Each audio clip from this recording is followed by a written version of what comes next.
Ďalší z výrokov, uviedli dva, pre ktoré sa aktuálne Daniel Bombic nachádza vo väzbe, je výrok, ktorý adresoval Petrovi Kováčovi, mimochodom osobe podozrivej z páchania trestnej činnosti na úseku písania novinových článkov.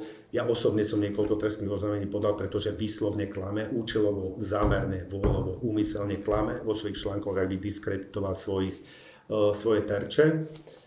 A je to osoba, ktorá sa negatívne vyjadruje samozrejme ako Koláru, ako Bombicovi a tak ďalej a k ďalším predstaviteľom.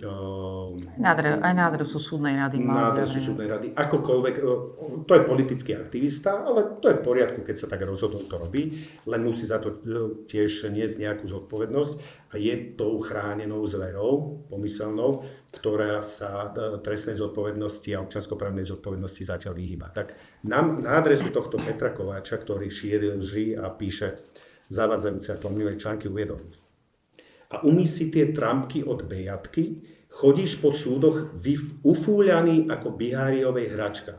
Ty žurnalista štelade Hydinus Caximus Maximus. Tak, Hydinus Caximus Maximus som prečítal mojim dvom maloletým synom, tí sa na tom náramne zabávali, kým som im nepovedal, že za takéto niečo sedí človek vo väzbe. Samozrejme, ten detský mozog je racionálny. To povedal v nejakom príspevku. Ten detský mozog sa racionálne zamyslí a začne uvažovať, že fúha, že toto asi nie je úplne v poriadku. To, že to povie dieťa, je to prirodzené, lebo to dieťa myslí ešte racionálne, nie je zaťažený tými našimi inštitucionálnymi nánosmi a tým hnojom spoločenským.